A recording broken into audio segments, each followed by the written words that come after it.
You didn't apply for this job because it was your dream. You applied because it was November.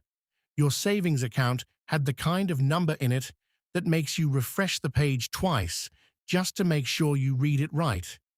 And your friend Shreya had sent you a link at 11 p.m. with 3 exclamation points and the message, "They take international volunteers." It's real. You'd actually get paid.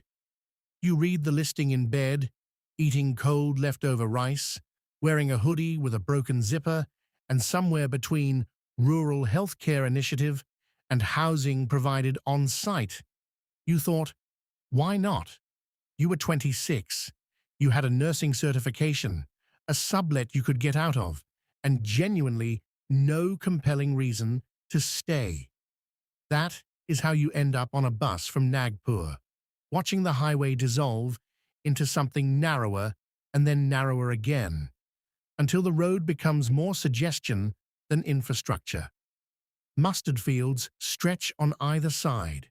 A man 2 rows ahead falls asleep against the window and stays asleep for 4 hours without moving, which you find deeply impressive. You eat a packet of glucose biscuits and try to read, but the bus rocks in a rhythm that makes reading feel vaguely irresponsible. So you just watch the landscape instead. Hills, a river that appears and disappears, a painted wall advertising a mobile network in colors so bright they feel like a statement. The hospital is smaller than the photograph on the website suggested. Most things are. It is a 2-story concrete building with a faded blue cross near the entrance and a neem tree in the courtyard that looks older than the building itself. There are ceiling fans inside that run at 1 speed, committed. There are 12 beds in the main ward. There is a generator that kicks on every evening at 6, with the sound of a man clearing his throat before a speech.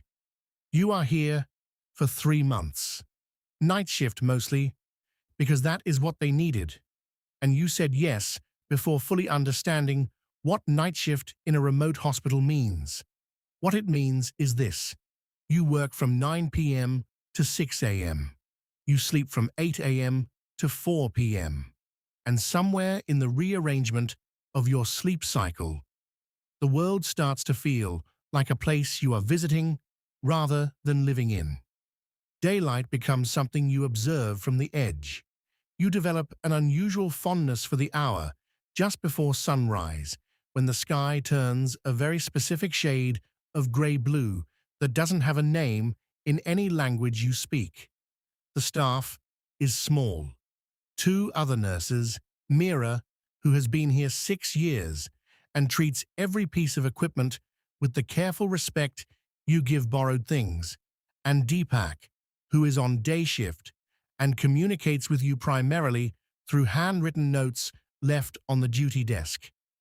There is Dr. Anand, who comes in 3 times a week and drives 40 minutes each way from the nearest town without complaint. There are the ward boys, Raju and Chandu, who know everything about this hospital, including things that are probably not in any official documentation. And then there is Mr. Iyer. Mr. Iyer is not a patient. He is not staff. He is, as far as you can tell, simply someone who has been here a very long time and never quite left. He is in his late 70s, small in the way that some old men are, not fragile, just compacted, like someone pressed him gently into a denser version of himself over many years. He wears the same cream-colored kurta almost every day, sometimes with a brown cardigan over it. He has white hair that behaves with more dignity than most people's hair ever manages. He sits in the courtyard in the evenings, your mornings, in the chair beneath the neem tree, and he drinks tea from a steel cup, and he watches the entrance the way you might watch a film you have seen before, but still find worthwhile. Raju explains it to you on your 3rd night. Mr. Iyer's wife was treated here, years ago, a long illness, many months, and afterward, he just kept coming. He helps sometimes, running small errands in town, sitting with anxious family members, telling the children in the ward stories to distract them during procedures. Nobody has ever formally asked him to do any of this. He simply noticed what was needed and started doing it, which is perhaps the most useful thing a person can do anywhere.